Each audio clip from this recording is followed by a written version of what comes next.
Hello, good evening, friends. Good evening, everyone. Welcome to Knowledge Account. আমি নিয়ে এসেছি আজকে আবার একটা প্র্যাকটিস ক্লাস। ওকে, চলো তারা শুরু করার আগে জেনে নিই আমাদের নলেজ অ্যাকাউন্ট অফিসিয়াল অ্যাপের ব্যাপারে। প্লে স্টোরে গিয়ে তোমরা ডাউনলোড করবে এবং সেখানে তোমরা পেড ব্যাচের ব্যাপারে ইনফরমেশন এবং পিডিএফ পেয়ে যাবে। ঠিক আছে, চলো তো ম্যাথ স্টার্ট করি। দেখো, আমি আগের 3টে ক্লাসে অলরেডি 3টে নয় 4টে ক্লাসে অলরেডি রিমাইন্ডার থিওরিম নিয়ে বেশ কয়েকটা প্রবলেম আমি কিন্তু ডিসকাস করেছি। তো তোমরা রিমাইন্ডার থিওরিমের ব্যাপারে ডিটেলসে যদি স্টাডি করতে চাও তার জন্য প্রিভিয়াস ক্লাসগুলো অবশ্যই দেখতে হবে। ঠিক আছে, ক্লাস 2 to 5 এতদিন পর্যন্ত যা হয়েছে এতে দেখবে প্রত্যেকটাতে রিমাইন্ডার থিওরিমের প্রবলেম আমি করিয়েছি। তো চলো আজকে আবার 2-3টে নিয়ে এসেছি, চলো দেখি তোমরা অ্যান্সার দিতে পারো কিনা।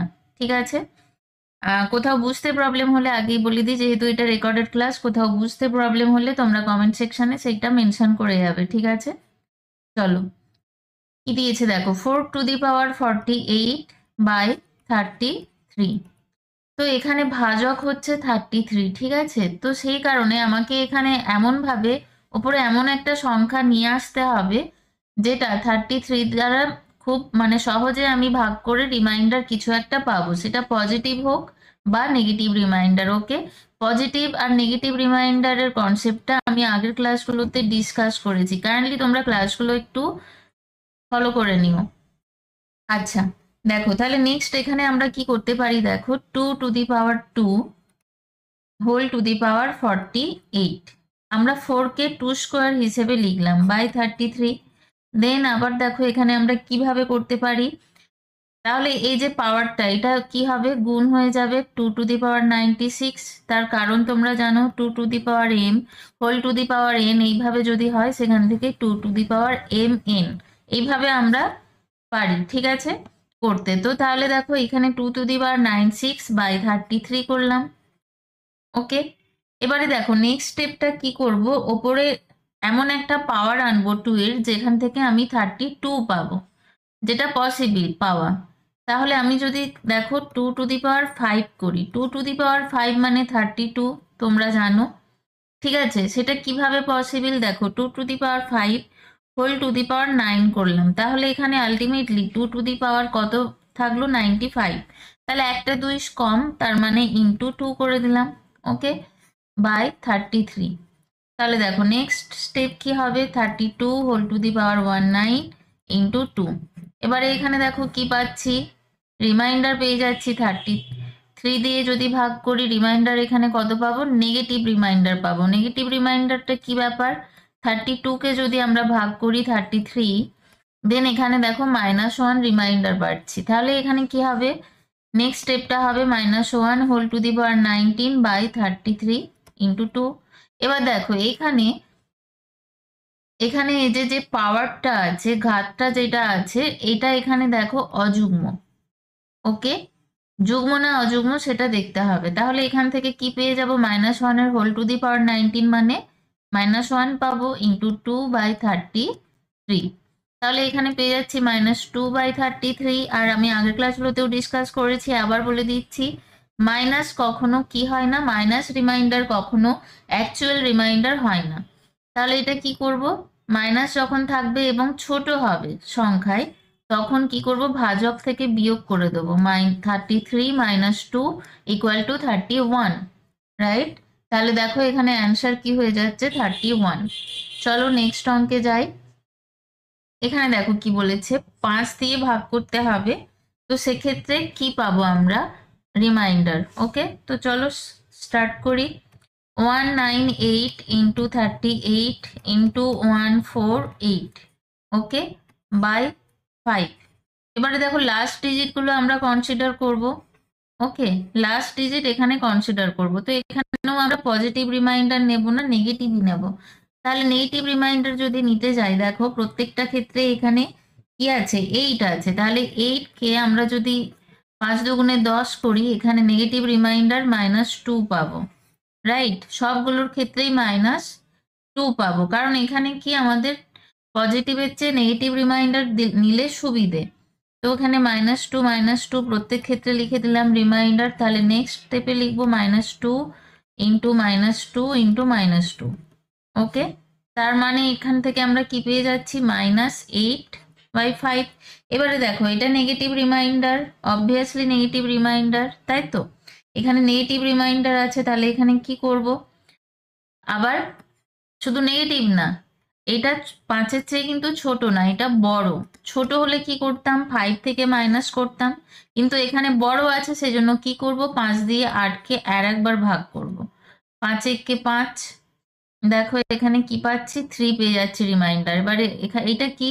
এটা তো অলরেডি নেগেটিভই ছিল, তাই না? তাহলে এটা নেগেটিভ রিমাইন্ডার, তাহলে ইকুয়াল টু এখানে হবে -3। তাহলে এই যে -3 পেলাম, এটা এবার কি করব?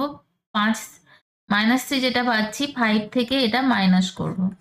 ওকে, তাহলে দেখো পাচ্ছি টি। তাহলে এটা অরিজিনাল রিমাইন্ডার, তাহলে এটা হয়ে যাবে অপশন এ।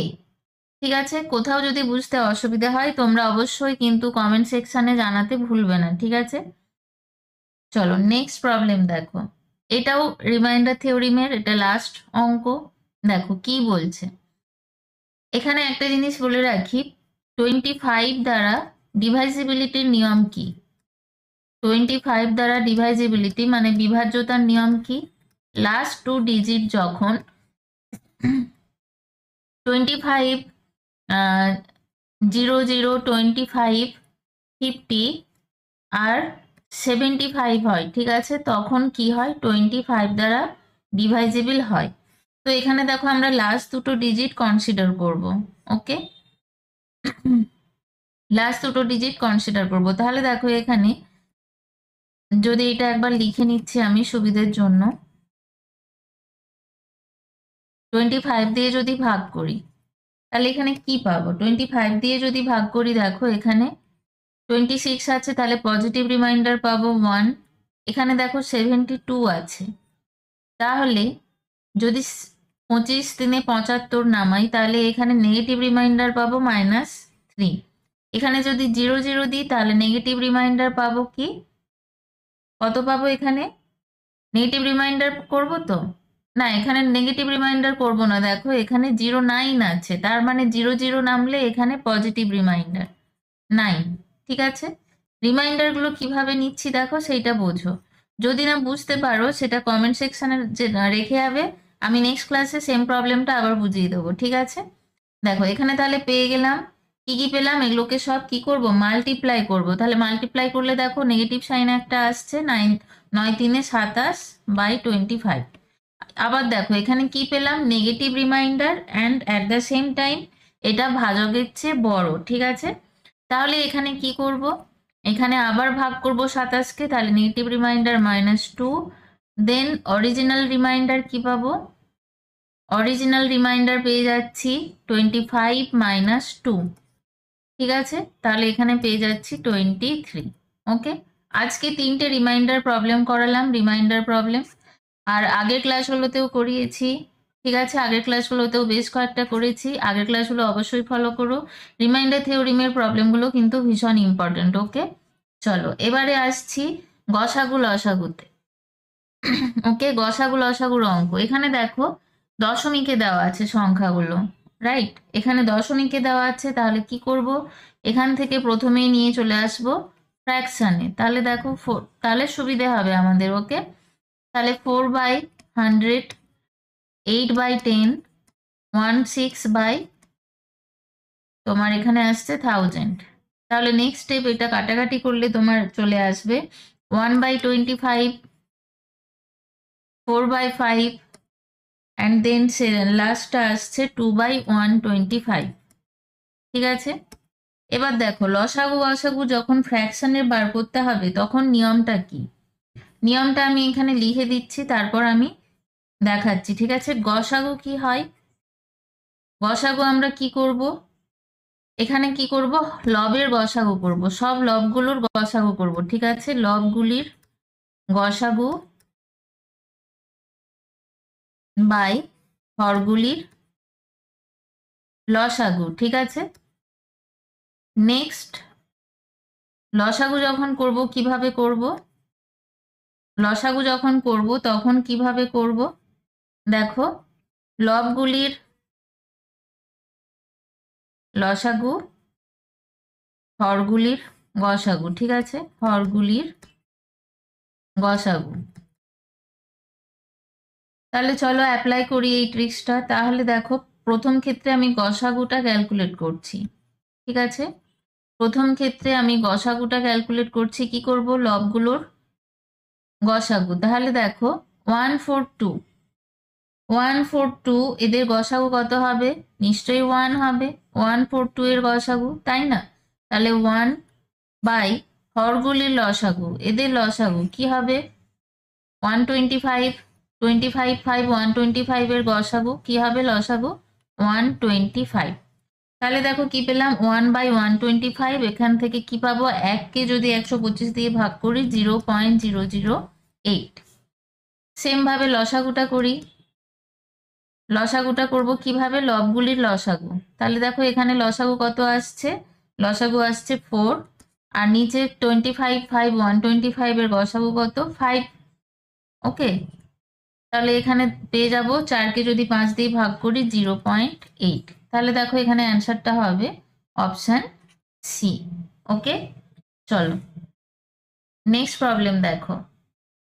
দেখো ভীষণ ইম্পর্টেন্ট একটা প্রবলেম, প্রফিট অ্যান্ড লসের। একজন ব্যক্তি টাকায় 10টি করে 100টি ট্রফি এবং টাকায় 5টি করে 200টি ট্রফি কেনে। সে সব একসাথে মিশিয়ে টাকায় 4টি বিক্রি করে, তবে শতকরা লাভ কত হবে। দেখো এখানে যেটা প্রফিট লসের সবচেয়ে মেন ব্যাপার, যেটা লাভ খুঁজতে হলে আমাকে সবসময় সিপি জানতে হবে, আর তার সাথে এসপি জানতে হবে। সিপি ফর কস্ট প্রাইস বা ক্রয় মূল্য, আর এসপি ফর সেলিং প্রাইস বা বিক্রয় মূল্য। ওকে, তো এই দুটো আমাদের জানতেই হবে, নইলে তো আমরা প্রফিট বার করতে পারবো না। না, এদের মধ্যে যে ডিফারেন্সটা সেইটা হলো প্রফিট বা লাভ। তাহলে এইটা জানার জন্য আমাদের এই দুটোকে ফাইন্ড আউট করতে হবে। তো সেটা কিভাবে করব, দেখো টাকায় 10টি করে 100টি ট্রফি, মানে 100টি ট্রফির মূল্য কত, 100টি ট্রফির মূল্য কত হচ্ছে, তাহলে টাকায় যদি 10টি হয় মানে টাকায় 10টি কিনেছে, ঠিক আছে, মানে 10টা 1 টাকায়, তাহলে 100 কত টাকায় 10টি হবে, 100/10। এটা কিভাবে পেলাম, 100/10 করে। নেক্সট দেখো কি বলেছে, যে টাকায় 5টি করে 200টি ট্রফি, মানে 5টা কিনেছে 1 টাকায়, রাইট, 5টা কিনেছে 1 টাকায়, তাহলে 200টা কিনবে 200/5, তাই তো, 200টা কিনবে 200/5 টাকায়। আচ্ছা, এটা 10টি নয়, এটা টাকা, 10 টাকা, তাহলে এটা হয়ে যাচ্ছে 40। তার মানে এই দামে কিনেছে, এগুলো হলো ক্রয় মূল্য, রাইট, এগুলো হলো ক্রয় মূল্য। তাহলে ক্রয় মূল্য টোটাল কত হলো 50, তাই তো, 50 টাকা হচ্ছে। এবার সব দেখো একসাথে মিশিয়ে দিল, তার মানে এই যে 200 আর 100 এই দুটো মিশিয়ে দিল, তাহলে কত হবে 100 প্লাস 200, তাহলে এখানে কত পেয়ে যাচ্ছি 300, তাই তো, 300 কোয়ান্টিটিটা।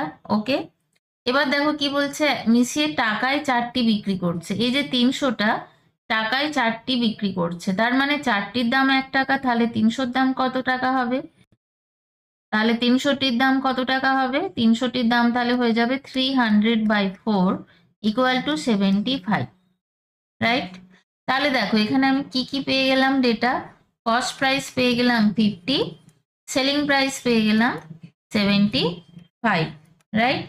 তাহলে এখানে প্রফিট কত, প্রফিট হয়ে যাচ্ছে 75 মাইনাস 50। আশা করি বোঝা গেছে। তাহলে এখানে পেয়ে গেলাম 5, আর 5 7 থেকে বিয়োগ করলে 25, তাহলে প্রফিট পাচ্ছি 25। ঠিক আছে, এবারে দেখো শতকরা লাভ কত খুঁজতে বলেছে, তাহলে প্রফিট পার্সেন্টেজ, তাই তো, শতকরা লাভ মানে প্রফিট পার্সেন্টেজ। কিভাবে বার করব, সবসময় আমরা কার উপর ক্যালকুলেট করব, কস্ট প্রাইসের ওপর। ওকে, লাভ বা ক্ষতি সবসময় আমরা কার ওপর ক্যালকুলেট করি, কস্ট প্রাইসের ওপর, আর ডিসকাউন্টটা আমরা ক্যালকুলেট করি সেলিং প্রাইসের ওপরে, রাইট, ডিসকাউন্টটা আমরা ক্যালকুলেট করি সেলিং প্রাইসের ওপর, আর প্রফিট বা ক্ষতি এই দুটো আমরা ক্যালকুলেট করি কস্ট প্রাইসের ওপর। তাহলে প্রফিট পার্সেন্টেজ কি হয়ে যাবে 25/50 ইন্টু 100, রাইট। তাহলে দেখো এখানে পেয়ে যাচ্ছি 50। ওকে, আশা করি বুঝতে পেরেছো। প্রফিট পার্সেন্টেজ হয়ে যাচ্ছে 50%। ওকে, আশা করি কারোর কোনো প্রবলেম নেই। চলো নেক্সট প্রবলেম কি বলেছে দেখি। দীপক কিছু লেবু কিনেছে, ঠিক আছে, দীপক কিছু লেবু কিনেছে। তিনি 7 টাকায় 5টি লেবু কিনেছিলেন। তিনি সমস্ত লেবু বিক্রি করেছিলেন কত টাকায়? তিনি 3 টাকায় 2টো লেবু বিক্রি করেন। পুরো লেনদেনে কত শতাংশ লাভ হবে? আচ্ছা, অঙ্কটা খুব ভালো করে পড়ো এবং ভালো করে বোঝো। আমি দেখো সিম্পলিফাই করার জন্য প্রথমে আমি লিখছি কোয়ান্টিটি। ওকে, কোয়ান্টিটি দেন প্রাইস। এবার দেখো কোয়ান্টিটি কি বলছে এখানে, 5টি লেবু কিনেছিল 7 টাকায়, তাহলে কোয়ান্টিটি 5 আর প্রাইস হয়ে গেল 7, তাই তো? ঠিক লিখেছি। এবার দেখো তিনি বিক্রি করলেন, এটা হলো কস্ট প্রাইস। আমি কি বলেছি, যখনই আমি লাভ শতাংশ বার করব তখন আমি কি ক্যালকুলেট করব, তখন আমাকে cost price and selling price দুটো আমাকে কিন্তু ক্যালকুলেশন করতেই হবে যে কোনোভাবে। তো এখানে কস্ট প্রাইস এটা, ঠিক আছে। সেলিং প্রাইস, এবার দেখো সেলিং প্রাইসে কি হচ্ছে, 2টি লেবু কত টাকায় বিক্রি করছে? 3 টাকায়। এবারে দেখো এখানে দুটোর মধ্যে কম্পেয়ার করার জন্য, মানে কস্ট প্রাইস আর সেলিং প্রাইস এই দুটোর মধ্যে কম্পেয়ার করার জন্য আমি কি করব, কস্ট প্রাইস আর সেলিং প্রাইসের যে কোয়ান্টিটিটা, মানে এই যে কোয়ান্টিটি দুটো দেখতে পাচ্ছ, এগুলোকে আমি কি করব, ইকুয়াল করার চেষ্টা করব। ইকুয়াল কিভাবে করব, এখানে ইন্টু 2, এখানেও ইন্টু 2। ওকে, এবার দেখো ইকুয়াল কোয়ান্টিটি ইকুয়াল করার জন্য এখানে 5, এখানে 5 মাল্টিপ্লাই করছি, রাইট? তাহলে দেখো আমার কস্ট প্রাইস কি দাঁড়াচ্ছে, 10 কোয়ান্টিটির জন্য 14 রুপিস, আর সেলিং প্রাইস দাঁড়াচ্ছে কত, সেলিং প্রাইসের জন্য আমি যখন ক্যালকুলেট করছি এটা দাঁড়াচ্ছে 10 কোয়ান্টিটির জন্য 15 রুপিস। হয়ে গেল। তাহলে এখানে ডিফারেন্স কত কস্ট প্রাইস আর সেলিং প্রাইসের মধ্যে, কারণ কোয়ান্টিটি সেম, তাহলে আমরা এই দুটোর মধ্যে কম্পেয়ার করতে পারি। কোয়ান্টিটি সেম করে দিয়েছি কেন, যাতে আমরা প্রাইসটা কম্পেয়ার করতে পারি। কোন price? Cost price and selling প্রাইসের মধ্যে। তাহলে দেখো এখানে 1 ইউনিট হয়ে গেল, তাই তো? এখানে 1 ইউনিট ডিফারেন্সটা হলো। তাহলে এবার কি হবে, এই যে 1 ইউনিট ডিফারেন্স হলো এটাই কি প্রফিট। 1 ইউনিট ডিফারেন্সটা এটাই হলো প্রফিট। এটা কততে হয়েছে? 14 ইউনিটে। কস্ট প্রাইসটা হচ্ছে 14 ইউনিট, তাহলে 14 ইউনিটে আমরা প্রফিট পাচ্ছি 1। 100-এ কত পাবো সেটাই তো বার করতে হবে, লাভের শতাংশ, তাই তো? দেখো তাহলে 100/14, তাহলে এখানে এটা ক্যালকুলেশন করলে পেয়ে যাব 7 হোল 1/7%। ওকে, আশা করি বোঝা গেছে। দুটো পরপর প্রফিট লসের প্রবলেম করলাম, কেমন লাগছে জানিও প্রবলেমগুলো। চলো নেক্সট প্রবলেমটা, 5 বছরে সরল সুদে নির্দিষ্ট পরিমাণ অর্থ নিজেই দ্বিগুণ হয়ে যায়। ওকে, কত বছরে তা 8 গুণ হবে? দেখো এখানে সরল সুদ বলেছে, তার মানে সুদের যে হার সেটা হচ্ছে কনস্ট্যান্ট। ওকে, তাহলে প্রত্যেক বছর সুদের পরিমাণটা সেম হবে। আচ্ছা, তাহলে চলো 5 বছরের সরল সুদে কোনো নির্দিষ্ট পরিমাণ অর্থ নিজেই দ্বিগুণ হয়, তাহলে দেখে নিই। তার মানে 1 ইউনিট আমরা যদি ধরে নিই, এটা কি মূলধন বা প্রিন্সিপাল, তাহলে এটা কি হচ্ছে 5 ইয়ার্স, আফটার 5 ইয়ার্স কি হচ্ছে দ্বিগুণ হচ্ছে, তাহলে 2 ইউনিট হয়ে যাচ্ছে 1 ইউনিটটা, রাইট? তাহলে এখানে দেখো ইন্টারেস্ট কত হচ্ছে, ইন্টারেস্ট কত হচ্ছে 2 - 1 = 1 ইউনিট, রাইট? বোঝা যাচ্ছে। এবার দেখো নেক্সট কি বলছে, কত বছর এটা 8 গুণ হবে? 8 গুণ মানে 1 ইউনিটটা আমার হয়ে যাবে 8 ইউনিট। ওকে, তাহলে এখানে আমাকে ইয়ারটা বার করতে হবে, ইয়ারটা বলে দেয়নি, ইয়ারটা বার করতে হবে। এবারে দেখো এদের মধ্যে ডিফারেন্স কত, 7 ইউনিট, তার মানে ইন্টারেস্ট হয়ে যাবে 8 - 1 = 7 ইউনিট। বোঝা গেছে আশা করি, ঠিক আছে? ইন্টারেস্টটা হয়ে যাচ্ছে 7 ইউনিট। তাহলে দেখো এখান থেকে আমরা খুব ইজিলি ক্যালকুলেশন একটা করে নিতে পারি যে, যেহেতু আমি বললাম এটা কি সরল সুদের হারের অঙ্ক, এটা চক্রবৃদ্ধি নয়, তার মানে সুদ প্রত্যেকটা ইয়ারে সেম হবে। তাহলে আমরা এইভাবে বলতে পারি যে 1 ইউনিট সুদ হয় 1 বছরে, এই 5 বছরে, তাই তো? কোশ্চেনে তাই বলা আছে। তাহলে 7 ইউনিট কত বছরে হবে? 5 × 7 মানে 35 ইয়ার্সে। ওকে, আশা করি বুঝতে পেরেছো। চলো 35 ইয়ার্স, তাহলে অপশন এখানে বি হয়ে যাচ্ছে অ্যান্সার, রাইট। চলো, এটা ছিল সুদের অঙ্ক, ঠিক আছে। চলো নেক্সট অঙ্কটা কি আছে দেখি। দেখো, এটাও একটা সুদের অঙ্ক। বার্ষিক সরল সুদের হারে 4 বছরে 675 টাকা 837 টাকা হয়। যদি সুদের হার 2% কমানো হয় তাহলে পরিমাণ কত হবে? ঠিক আছে, 2% কমালে পরিমাণ কত হবে? এখানে দেখো, অঙ্কটা খুব ভালো করে বোঝো, এটা একটা সরল সুদের অঙ্ক, কোনো কমপ্লিকেশন নেই। তাহলে বার্ষিক সরল সুদের হারে 4 বছরে 675 টাকা 837 হচ্ছে, ঠিক আছে। তার মানে মূলধন এখানে হয়ে যাচ্ছে কত? 675, রাইট। আর 4 বছর বাদে কত হচ্ছে সুদে আসলে?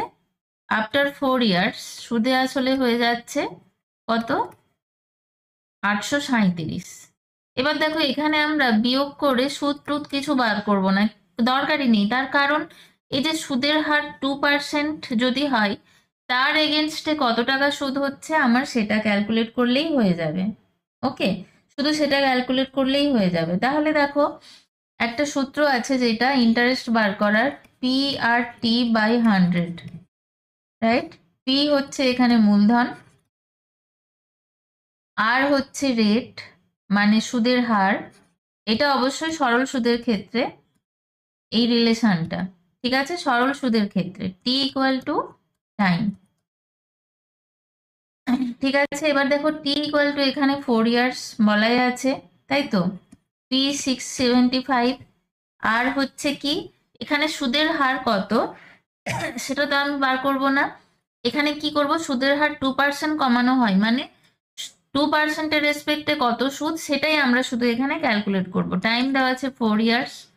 তাহলে দেখো, এখানে তাহলে আমরা কি পেয়ে যাচ্ছি, এখানে তাহলে 2% সুদের পরিমাণটা আমরা পাচ্ছি 675।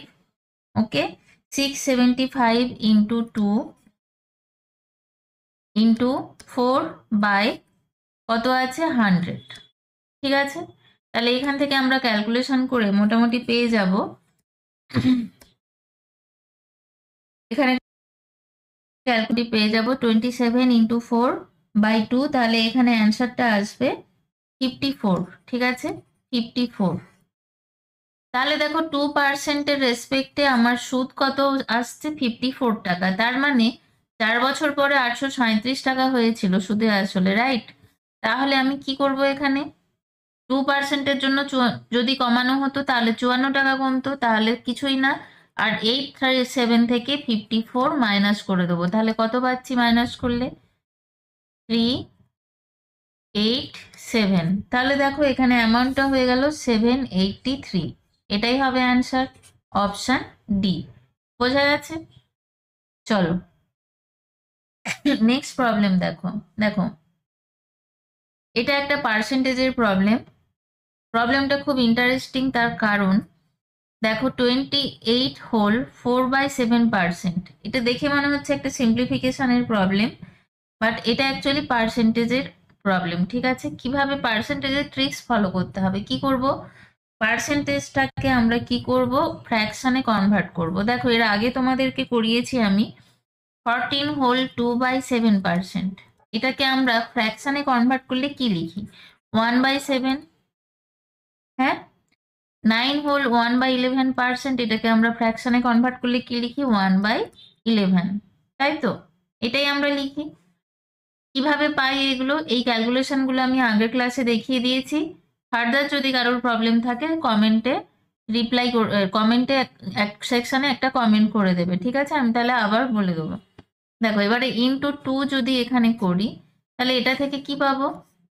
28 হোল 2/7% ইকুয়াল টু 2/7।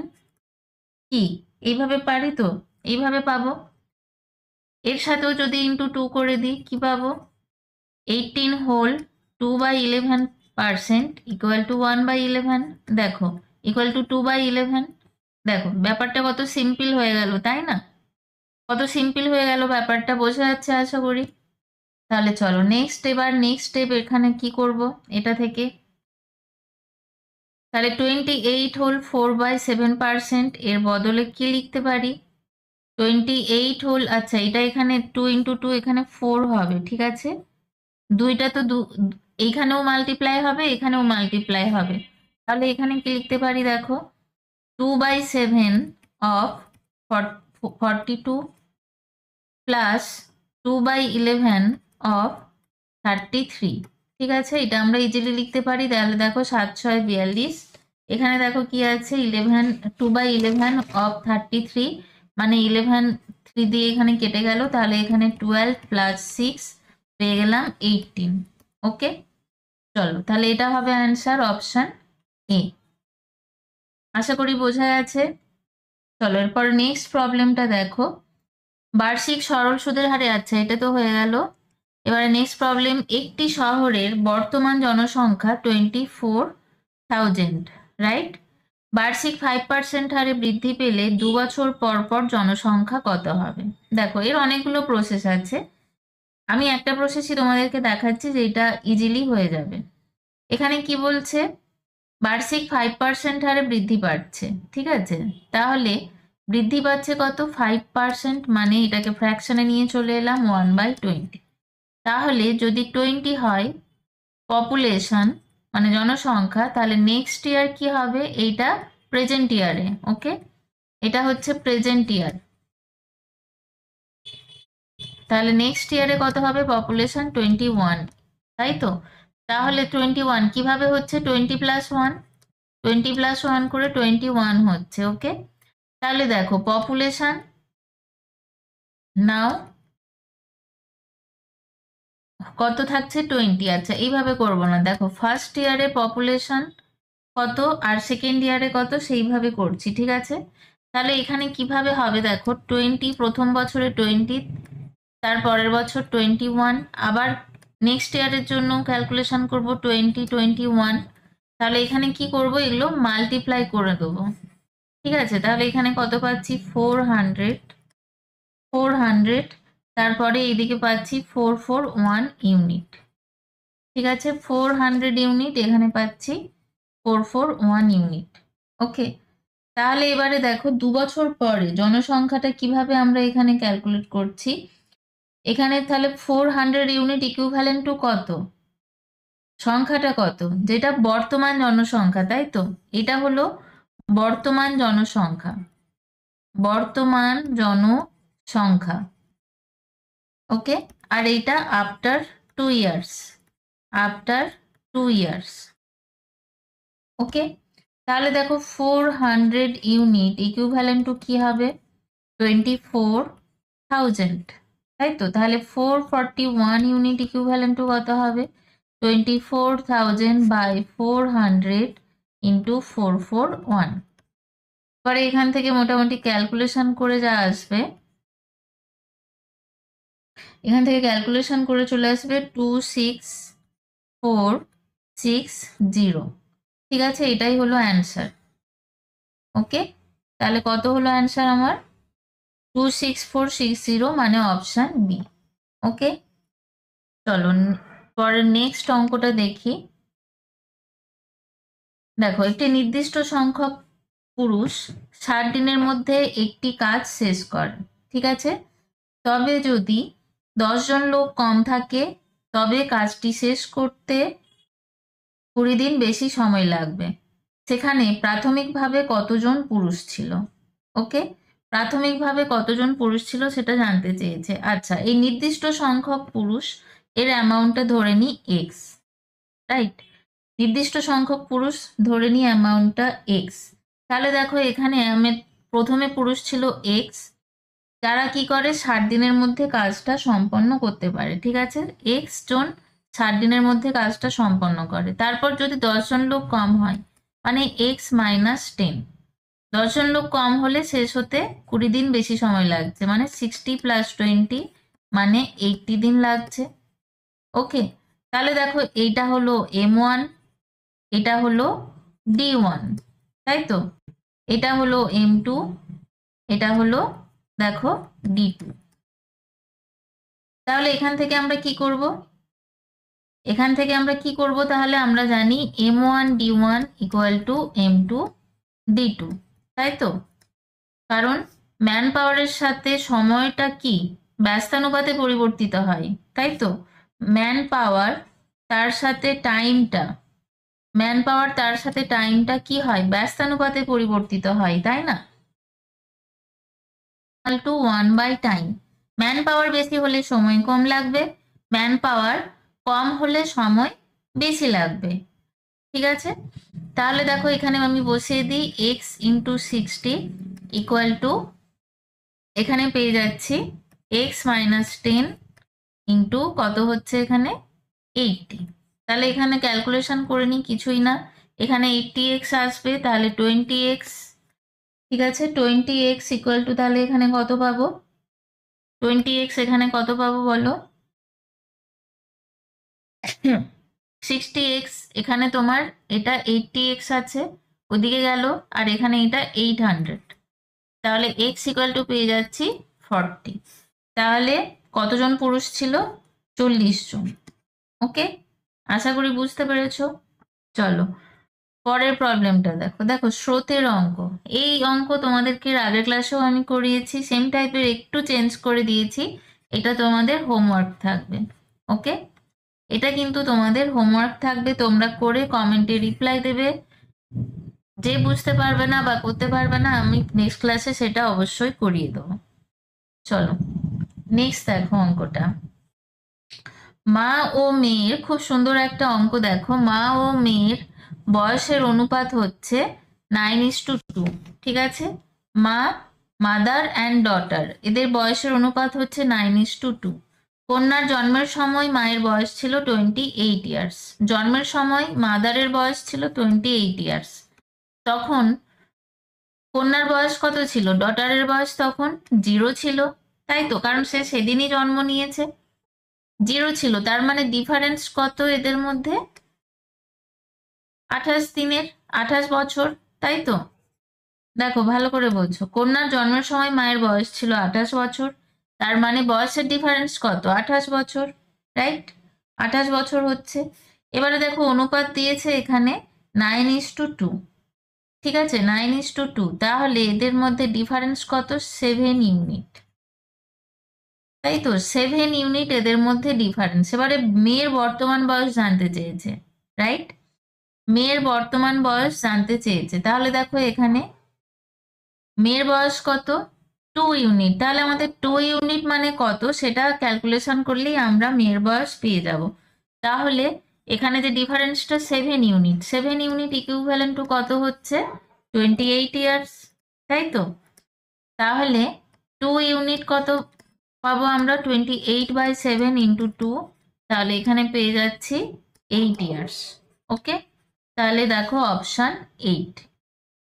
ঠিক আছে, তাহলে চলো আজকের মতো এই প্রবলেমগুলোই ছিল। তোমাদেরকে এর আগের ক্লাসেও একটা আমি হোমওয়ার্ক দিয়েছিলাম, ঠিক আছে, ওটারও কমেন্ট রেখে দিও, এটারও কমেন্ট রেখে দিও, আমি হোমওয়ার্কগুলো নেক্সট ক্লাসে অবশ্যই করিয়ে দেবো। ঠিক আছে, তো চলো সবাই ভালো থেকো, মন দিয়ে প্র্যাকটিস করো। আজকের মতো এইটুকুই ক্লাস ছিল, আবার কালকের ক্লাসে দেখা হবে। ওকে, গুড নাইট।